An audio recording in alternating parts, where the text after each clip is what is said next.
느헤미야는 성벽 봉헌식을 앞두고 레위인과 제사장들의 명단을 기록함으로써 그들의 수고와 권위를 세워주었고, 앞으로 이스라엘은 성정 중심, 하나님 중심의 나라가 될 것을 대내외적으로 선포하게 됩니다. 그것을 통해 이스라엘의 이 정체성이 예배에 있음을 나타내는 것입니다. 우리의 정체성도 예배에 있습니다. 다른 것이 우리의 정체성을 대신할 수 없고, 예배보다 더 중요한 것은 우리 삶에 아무것도 없습니다. 그러므로 삶에서 예배를 중심에 두고 다른 것들을 주변에 배치해야 합니다. 여러분 한번 생각해 보십시오. 직업이나 취미나 운동이나 모든 것은 언젠가 우리가 그만두어야 할 것입니다. 그러나 죽는 그 순간까지 할 수 있는 것이 예배이며, 죽음의 그 과정도 예배이고, 하늘나라 가서도 우리가 해야 할 것은 예배입니다. 저는 정말 예배드리다 하늘나라 갔으면 좋겠습니다. 말씀 전하다 가면 더 좋겠지만 여러분이 너무 놀랄 것이기에 그것까지는 바라지 않고, 새벽 예배를 마치고 예배당에 기도하는 가운데 하나님의 부르심마다 간다면 이보다 더한 축복이 어디 있겠습니까? 물론 죽은 저를 발견한 사람은 매우 놀라겠지만 말입니다. 우리는 죽음과 시신에 대한 과한 두려움을 가지고 있습니다. 그러나 죽음이나 또 시신을 두려워하는 것은 미신적이고 무속적인 요소입니다. 외국에는 교회 안에 무덤이 있기도 하고, 장례식 때 시신을 오픈해서 모든 사람이 보기도 합니다. 유럽의 유명한 도시에 가게 되면 그 사람들 사는 곳에 집 바로 옆에 묘지가 있는 경우가 대부분입니다. 만약에 우리 교회의 지하나 또는 뒷마당에 성도들의 시신을 안치한다고 한다면 동네가 발칵 뒤집힐 것이고, 매일 교회 앞에 와서 사람들이 시위를 할 것인데, 생각해보면, 성도들의 입장에서 생각해보면 평생 예배드리던 교회 안에 있는 것이 얼마나 좋은 일 아닙니까? 정말 죽어서 생판 모르는 사람들과 조그만 박스 안에 들어가 있는 것보다는 정말 이렇게 교회 안에 함께 있는 것이 참 좋다는 생각을 하게 됩니다. 저는 교회가 조금 더 여유가 생기고 한다면 좋은 묘자리를 이렇게 사서 성도들이 이렇게 같이 이렇게 한 장소에 안치하는 것도, 부활동산이라는 이름을 해서 같이 안치하는 것도 참 좋을 것 같다는 생각을 합니다. 교회에 이런 좋은 전통들이 하나씩 세워져 나갔으면 좋겠습니다. 오늘은 성벽 봉헌식의 형식과 내용에 대해 살펴보고, 이스라엘 백성들이 성벽 봉헌식을 하는 그 영적인 의미를 말씀드리도록 하겠습니다. 보통 건물이 완공되면 가장 먼저 하는 것이 성벽 봉헌식인데, 봉헌식을 하는 것이 정상인데, 느헤미야는 이렇게 늦게 하는 이유는 내적인 것을 먼저 세우기 위해서입니다. 느헤미야는 무엇을 먼저 세워야 할지를 명확하게 알고 있었기 때문에 이 형식적인 부분은 후순위로 미룬 겁니다. 많은 교회가 교회 건축이나 리모델링하는 과정 가운데 분란을 겪고 상처받고 교회를 떠나는 지체들이 많이 나옵니다. 만약 교회가 건축을 해야 한다면 예배와 교회론에 대한 철저한 교육이 먼저 시행되어야 합니다. 그리고 1년 넘게 이 건축을 놓고 기도한 다음에 그 정교인이 마음의 준비가 되면 시작하되, 건축 예산의 70% 이상이 확보된 상황에서야 은혜롭게 진행될 수 있습니다. 성전 건축은 결코 돈이 있다고 되는 것이 아닙니다. 돈이 있으면 건물은 세워지겠지만 절대 교회는 세워지지 않습니다. 성도들이 하나님의 말씀에 한마음 한뜻이 되고 모든 구성원이 동참하겠다는 그 결의하에 성전 건축이 되어야 할 것입니다. 27절부터 29절까지 본문의 내용을 살펴보면 먼저 성벽 봉헌식을 위해 찬양하는 레위인을 소집하게 됩니다. 지금으로 따지면 찬양팀을 소집하는 것인데, 느헤미야는 이 성벽 봉헌식을 축제의 장으로 만들기 위해 각종 악기 연주자와 찬양팀을 모집한 것입니다. 그런데 그들은 준비된 자들입니다. 이러한 이들을 위해 그들은 이 이스라엘 예루살렘 성 주변에 살았기에 부르면 바로 나올 수 있었던 겁니다. 이처럼 교회와 또 예배를 책임지는 자들은 교회 근처에 살아야 합니다. 요즘 서울에서 목회하시는 목사님들을 보면 대부분 교회에서 멀리 떨어져 산다고 합니다. 본목사에게 사택이 제공되는 교회가 별로 없고 서울 집값이 너무 올라 교회에서 지원해주는 돈은 월세 보증금도 내지 못하는 형편이라고 합니다. 특히 강남에서 사역하시는 목회자들은 교회 근처는 절대 살 수가 없어서 출퇴근 시간만 1시간이 넘는 거리에서 살다 보니 새벽 예배도 교회에서 강요하지 못하는 상황입니다. 어느 교회가 서울의 한 대형 교회에서 오래 사역하던 목사님을 담임 목사님을 모셨는데 훈련이 안 되셨는지 본인 새벽 설교인데도 여러 번 빠져 문제가 되기도 했다고 합니다. 그런 면에서 이 거제 소망교회는 얼마나 참 좋은 교회입니까? 이렇게 가깝게 사택이 있고 또 집값도 싸고 정말 여러모로 참 좋은 것 같습니다. 여러분도 교회 가까운 곳에 살면서 교회를 내 집처럼 여기며 자주 와서 기도하고 함께 했으면 좋겠습니다. 이어서 그들은 먼저 정결 의식을 하게 됩니다. 30절을 읽어드리도록 하겠습니다. 제사장들과 레위 사람들이 몸을 정결하게 하고 또 백성과 성문과 성벽을 정결하게 하느니라. 지금 시대는 이 예배팀이 기도로 준비하고 기도하는 마음으로 찬양하는 것이 정결 예식을 대체한다고 보면 됩니다. 그리고 이어서 백성들과 성문과 성벽을 정결하게 하게 됩니다. 그런데 이 봉헌식은 다른 봉헌식과 다른 면이 있습니다. 이 정결례를 마치고 나서는 이어서 하나님께 제사 드리는 게 정상이지만 백성들이 성벽 위를 다 함께 돌기 때문입니다. 모든 백성이 성벽 위에서 행진하는 장면을 생각해 보십시오. 백성들의 손으로 만들어졌지만 아마도 대부분 이 길을 처음 걷는 것일 겁니다. 우리나라에서의 가장 긴 다리는 인천대교라고 합니다. 장장 길이가 12km 정도라고 하는데 여러분 12km라면 좀 감이 없을 것 같아서 우리가 고현 중심가까지의 거리가 곡선거리 이렇게 거쳐서 가는 거리가 11km 정도라고 합니다. 만약 여러분이 인천대교 건설에 참여하고 다 완공이 된 다음에 그 다리를 제일 처음 건넌다고 생각한다면 어떤 기분이 있을 것 같습니까? 그 다리 건설하면서 몇몇 동료는 목숨을 잃었고 겨울에는 추위와 여름에는 더위와 싸우며 바다의 강한 비바람을 견디며 지은 다리를 생각하면 그 다리 위를 건너면서 그동안의 노고와 수고와 고생이 주마등처럼 지나가지 않겠습니까? 마찬가지로 이 예루살렘 성벽도 그냥 건축된 것이 아닙니다. 안전한 가운데 지어진 것이 아니라 언제 적이 쳐들어올지 모르는 상황 가운데 목숨을 내놓고 삶을 내놓고 지은 성벽입니다. 누구보다 그들이 먼저 이 성벽을 걸으면서 그러한 감격과 감사와 기쁨을 누려야 하는 사람들인 것입니다. 그들이 성벽 위를 걷는 이유가 또 있습니다. 성을 돌면서 이 성벽이 얼마나 튼튼하게 지어졌는지 확인하기 위해서입니다. 과거의 대적들이 우리가 지을 성벽을 이렇게 비웃으면서 말했습니다. 느헤미야서 4장 3절입니다. 암몬 사람 도비아는 곁에 있다가 이르되 그들이 건축하는 돌 성벽은 여우가 올라가도 곧 무너지리라 하더라. 여우가 올라가 살금살금 걷는데도 무너질 거라는 적들의 말에 이스라엘 백성들은 눈앞에서 반박하며 확인해 줄 필요가 있었던 겁니다. 그래서 이스라엘 백성들은 도비아의 조랭과 대적들의 위협에도 불구하고 하나님의 성을 하나님의 도우심으로 견고한 성벽을 건축했음을 직접 확인하고 외부 적들에게 우리가 지은 성벽이 이렇게 많은 사람들이 올라가 행군할지라도 튼튼하게 지어졌음을 보여주고 있는 겁니다. 성벽 행진의 과정을 간단히 설명드리면 이스라엘 백성들이 두 부대로 나눠 한 편은 오른쪽으로 걷고 다른 한 편은 왼쪽으로 걷게 됩니다. 우리가 성교지에서 하는 땅빨기와 좀 비슷한 모습이라 하겠습니다. 맨 앞에 찬양팀이 앞장서고 지도자와 제사장과 레위인과 족장이 따르고 제사장 자손 몇몇이 나팔을 불며 따르며 다윗이 만든 악기들을 함께 부르게 됩니다. 오른쪽으로 돌았던 무리들은 학사 에스라의 지도 아래 돌았고 다윗 왕궁 윗길로 해서 동쪽 수문에 이르게 됩니다.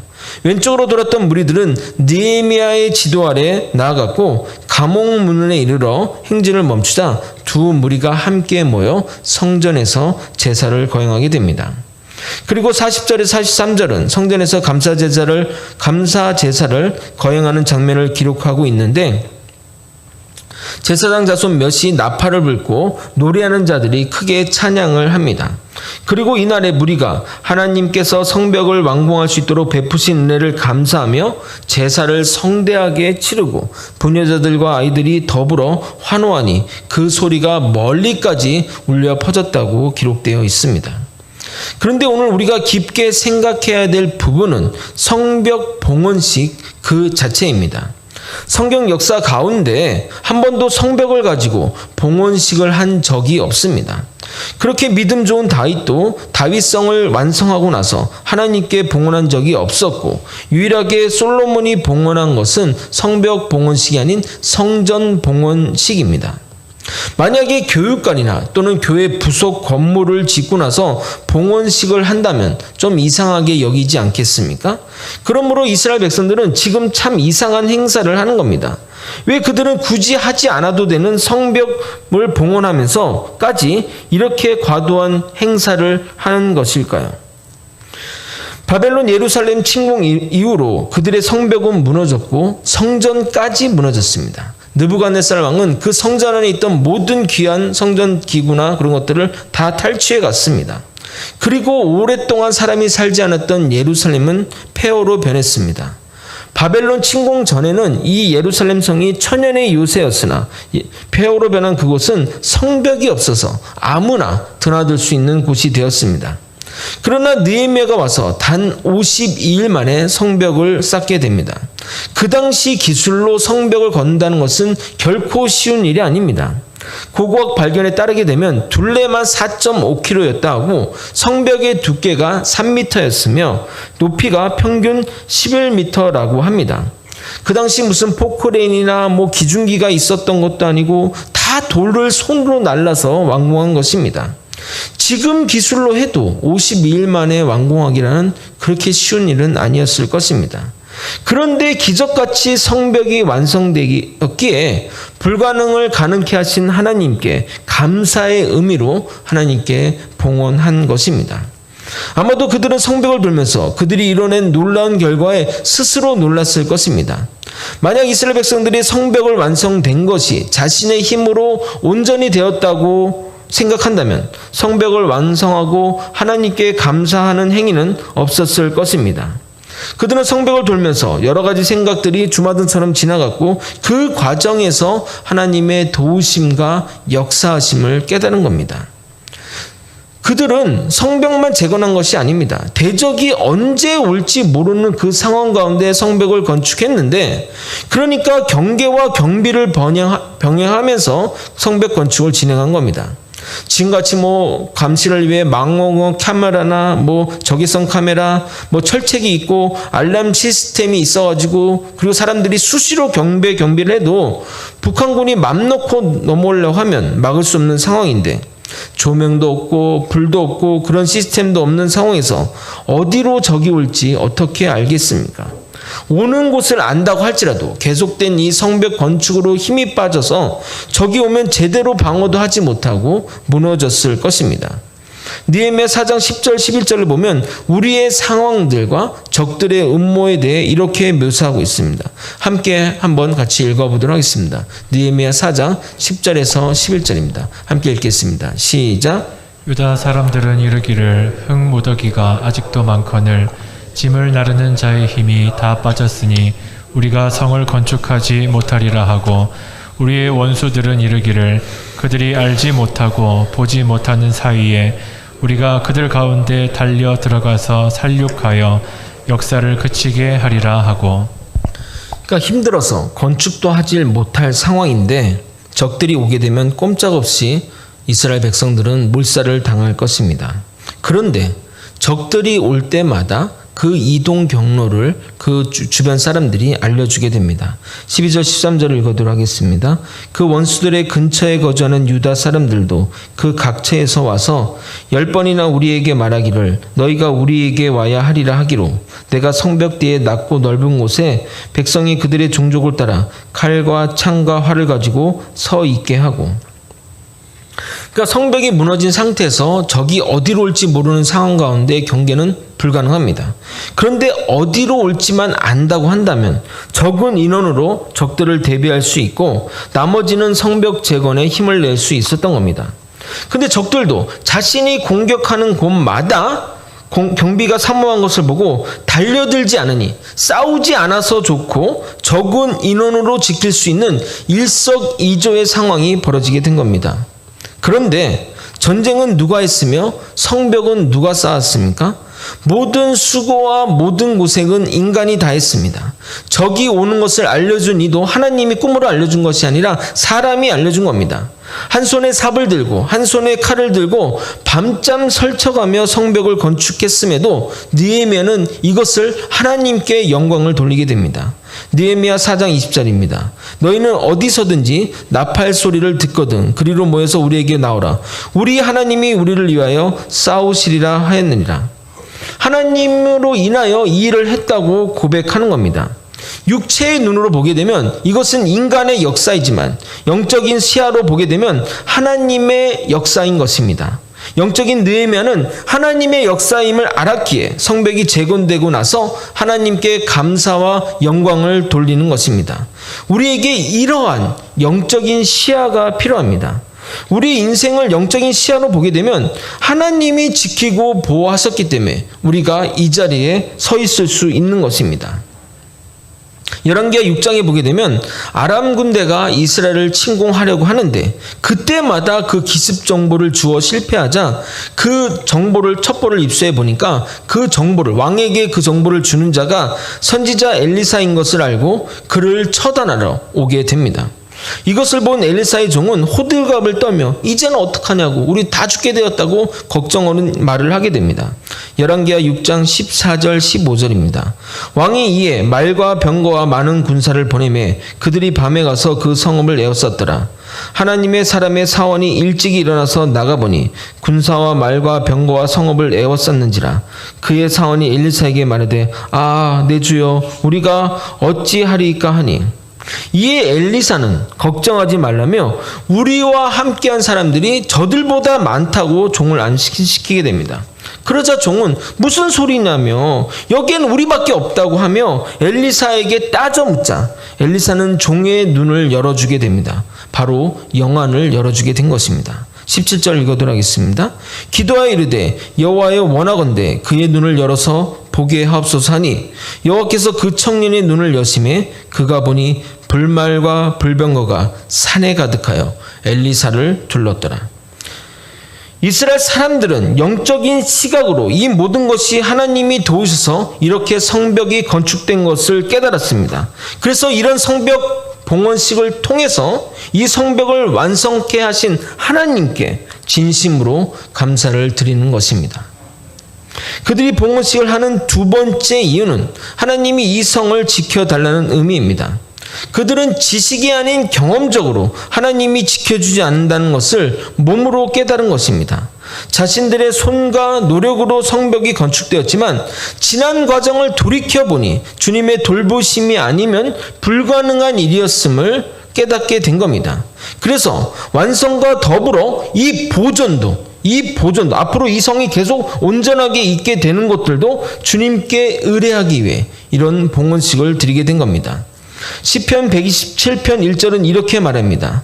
여호와께서 집을 세우지 아니하시면 세우는 자의 수고가 헛되며 여호와께서 성을 지키지 아니하시면 파수꾼의 깨어 있음이 헛되도다. 여러분, 우리의 지식이 어떻게 믿음으로 발전하는지 아십니까? 지식이 경험되어야만 우리의 믿음으로 발전하게 됩니다. 아까도 말씀드렸듯이 적이 어디서 쳐들어올지 모르는 상황 가운데 하나님이 매번 주변 사람을 통해 정보를 주었고 그로 인해 미리 적들을 준비함으로 하나님의 돌보심이구나. 하나님의 돌보시 아니면 이게 가능하지 않는 것을 몸소 깨달은 것입니다. 그래서 그들이 그 깨달음을 통해서 하나님에 대한 신뢰로 하나님에 대한 믿음으로 발전하게 되는 것입니다. 제가 제일 좋아하는 찬양 가사 중에 하나가 가사가 여러 가지가 있겠지만 이 찬양의 가사는 빼놓을 수 없습니다. 주 예수와 동행하니 그 어디나 하늘나라. 여러분도 이 찬양을 굉장히 감동 있게 은혜롭게 여기시는 분들이 있으십니까? 정말 죽는 것이 더 나은 상황 가운데 주님이 함께 하심으로부터 그 지옥 같은 상황이 천국으로 변하는 경험을 한 번만 하게 되면 이 찬양의 가사가 내 가사가 되고 이 찬양을 할 때마다 감사와 눈물의 고백을 주님께 드릴 수 있는 겁니다. 3년 전 저희 어머님이 목욕탕에서 미끄러져 대퇴부 관절이 부러져 병원에 입원하게 되었습니다. 수술하기에 고령의 나이라 위험했지만 계속 누워 지낼 수는 없어서 수술을 하게 되었습니다. 예정보다 수술이 길었지만 또 의사가 또 되게 자신 있게 좀 얘기를 하시더라고요. 길었지만 의사가 수술이 잘 되었다고, 수술 끝나고 나서 잘 되었다고 해서 참 감사했습니다. 그런데 수술 후 어머니는 깨어나지 못했고 며칠 후 MRI 결과 뇌가 손상되었다는 판정을 받았습니다. 다른 아는 의사에게 물어보니 수술 과정 중에 이벤트가 있었고 그것을 캐치 못하고 수술에 집중하느라 놓쳤고 수술 후에 바로 조치를 했으면 희망이 있었는데 마치 풀리면 일어날 줄 믿고 기다리다가 골든타임을 놓친 것 같다는 말을 들었습니다.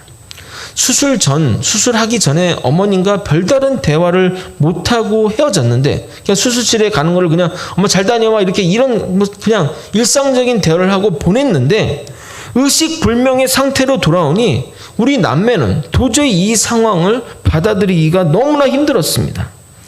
어머니가 돌아가시기 전 한 달 동안 하루에 3번 주어지는 중환자 면회 시간을 위해 하루에도 교회에서 몇십 킬로를 달려 병원에 가야 했고 하루 병원비만 30만 원이 달해 재정적인 압박은 심해졌습니다. 그리고 어머니와 어떤 대화도 나눌 수 없는 이 상황이 좌절이 되었습니다.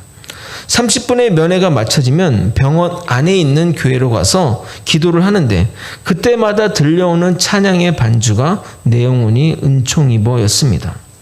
정말 상황은 지옥 같은데 찬양의 가사에 마음을 실어 기도하니 그 시간이 천국과 같은 그런 예수님과 동행하는 놀라운 역사를 경험하게 되고 그 기도하는 시간들이 천국과 같은 시간을 보내게 되었습니다.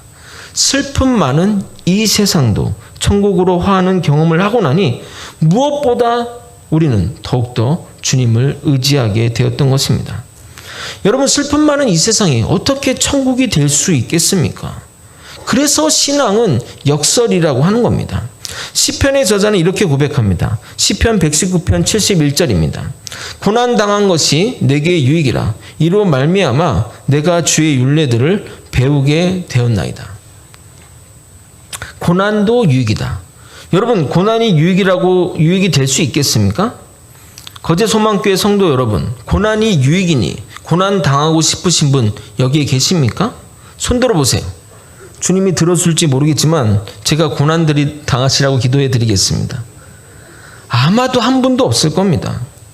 그러나 고난은 우리가 원하든 원하지 않든 우리에게 다가옵니다. 결국 그 고난 가운데 의지할 분이 주님밖에 없어서 주님을 의지했더니 문제는 전혀 해결되지 않았지만 주님을 의지하여 그 고난의 시간을 이겨낼 수 있었고 다시 돌이켜 지난 시간을 돌아보니 주님이 없었다면 그 고난의 시간을 내가 어떻게 이겨낼 수 있었을까 깨닫게 된 것입니다. 그래서 이후에 그 고난이 오면 무엇보다 주님을 의뢰하고 신뢰하며 주님께 나아오게 되는 것입니다. 그리고 더 나아가 그 말씀을 깨달아 고난이 유익이다라고 말하는 지경에 이르게 되는 것입니다. 지식이 경험되지 않으면 결코 말할 수 없는 산 지식인 겁니다. 슬픔 많은 이 상황도 주님과 동행한다는 이 현실이 천국으로 변한다는 이 현실을 경험되지 않으면 말도 안 되는 이야기라고 치부하게 되는 것처럼 말입니다. 이스라엘 백성들은 그동안 천년의 요새인 다윗 성벽 안에서 안심하고 살면서 우리가 죄를 지어도 하나님이 지켜줄 거라는 거짓 메시지를 붙들고 살았는데 성벽뿐만 아니라 성전마저 무너지자 내가 힘을 내어 성벽을 짓고 평소보다 더 높게 짓고 더 단단한 재료로 지을지라도 하나님이 보호하지 않으면 의미가 없다는 것을 진심으로 깨닫게 된 겁니다. 또한 성벽을 재건하는 과정에서 주님의 보호하심으로 52일 만에 기적같이 완공이 되자 그들은 또한 이것도 몸으로 깨달은 겁니다. 그러기에 그들은 이 모든 것을 주님이 보호해달라고 하나님께 봉헌식을 하는 것입니다. 하나님만이 이 성을 지켜줄 수 있다는 확신에서 말입니다. 우리의 믿음이 지식이나 관념으로 남아있으면 결코 하나님의 말씀을 깨달을 수도 없고 경험할 수도 없습니다. 그러면 여러분, 이 하나님의 말씀, 이 정말 값진 하나님의 말씀을 깨닫고 경험하려면 어떻게 해야 할까요? 어떻게 하면 이것들을 경험할 수 있겠습니까? 해야만, 하나님의 말씀을 의지해서 발을 디뎌야만, 도전해야만 가능하다는 겁니다. 걸어오는 주님을 바라보고 베드로는 나도 무리를 걷게 해달라고 주님께 부탁하자 주님이 오라고 해서 몇 발짝 걷게 됩니다. 물론 바람을 보고 물에 빠져 허우적대는 그런 우스운 모습을 보게 됩니다. 그런 모습의 사람들은 아유, 나서다가 꼴 좋다 라고 말할 수는 있지만 베드로는 주님이 허락한다면 무리를 몇 발짝이라도 걸을 수 있다는 것을 경험했고 주님을 바라보지 않으면 물에 빠진다는 정말 살 수 없는 값진 경험을 하게 된 겁니다. 이처럼 이스라엘 백성들은 경험을 통해 주님이 지켜주셔야만 성이 바로 설 수 있다는 믿음이 생긴 것입니다. 그래서 그들은 성벽 봉헌식을 지켜주셔야 된다는 믿음의 고백으로 드리는 것입니다. 우리의 믿음이 이렇게 관념으로 남아있어서는 안 됩니다. 하늘을 나는 새 중에 가장 강력한 새는 독수리입니다. 새끼 독수리가 태어나면 어미새가 어느 정도 클 때까지 보호하지만 먹이를 하고 또 해야 되기 때문에 새끼 옆에만 계속 있을 수 없습니다. 결국 어느 정도 크게 되면 새끼 독수리가 날 수 있도록 훈련을 시킵니다. 근데 그 훈련의 과정이 어떠냐면 그 독수리 둥지가 굉장히 높은 데 있거든요. 그러면 새끼를 높은 둥지에서 일부러 떨어뜨립니다. 그러면 허우적대면서 날개 있는 됩니다. 그러나 죽기 직전이 되면 어미새가 날개를 펴서 이 새끼를 받아주게 됩니다. 그리고 다시 쭉 올라서 다시 그 위에 올려놓고 이렇게 또 떨어뜨리고 이렇게 몇 번 하다 보면 새끼 독수리는 스스로 하늘을 날아오르게 됩니다. 32장 11절 12절 말씀입니다. 마치 독수리가 자기의 보금자리를 어지럽게 하여 자기의 새끼 위에 너풀거리며 그의 날개를 펴서 새끼를 받으며 그의 날개 위에 그것을 엎는 것 같이 여호와께서 홀로 그를 인도하셨고 그와 함께한 다른 신은 없었도다. 하나님은 우리의 성장을 위해 우리의 믿음을 위해 가끔 고난을 허락하십니다. 그 고난을 보며 움츠려 있으면 결국 실패의 쓴장과 패배감과 그것만 남을 뿐입니다. 그러나 그 고난 가운데 주님을 의지하여 자유낙하를 하게 되면 주님의 돌보심과 스스로 날아오르는 놀라운 경험을 동시에 하게 됩니다. 우리는 우리를 향해 다가오는 고난을 보지 말고 고난 너머에 계신 주님 보기를 소망합니다. 반드시 우리 주님은 우리를 내버려 두지 않으실 것입니다. 말씀을 정리하겠습니다. 이스라엘 백성들은 성벽 봉헌식이라는 이스라엘 역사 최초의 낯선 기념식을 하게 됩니다. 제사 전에 백성들이 두 파트로 나눠 성전 위를 도는 방식도 독특합니다. 성벽 재건한 사람들이 성벽 위를 도는 이유는 자신들이 만든 성벽이 굳건함을 드러낸과 동시에 그들의 지난 시간들의 노고를 확인하며 주님이 자신을 돌보심을 기억하며 감사하며 영광을 돌리기 위해서입니다. 그들은 성벽 봉헌식을 통해 주님께 감사하고 오직 주님만이 성벽을 지켜줄 수 있다는 믿음의 고백을 하고 있는 것입니다. 여러분, 지식이 믿음이 되기 위해서는 반드시 행동으로 실천에 경험되어야 합니다. 모르는 것보다 아는 것이 낫고 아는 것보다 경험하는 것이 낫습니다. 주님의 일하심을 경험하려면 믿음으로 도전해야 합니다. 여러분에게 원하지 않는 환난과 고난이 닥치면 믿음으로 의지하여 주님을 의지하여 이겨내 보십시오. 다른 것 절대 바라보지 않고 오직 주님만 바라보며 믿음으로 이겨내 보십시오. 분명 그 소중한 경험이 정말 돈으로 살 수 없는 그 경험이 여러분의 삶을 바꾸고 신앙생활을 바꿀 것입니다. 믿음으로 매일매일 도전하는 저와 여러분이 되시길 예수님의 이름으로 소망합니다. 오늘 말씀과 참 가장 제가 항상 새로운 찬양을 해서 여러분에게 좀 죄송하지만 오늘 말씀과 정말 가장 맞는 찬양을 찾다 보니까 좀 그런 찬양을 한 걸 양해해 주시고 그 가사의 의미를 생각하며 함께 찬양하고 기도의 자리로 나아갔으면 좋겠습니다.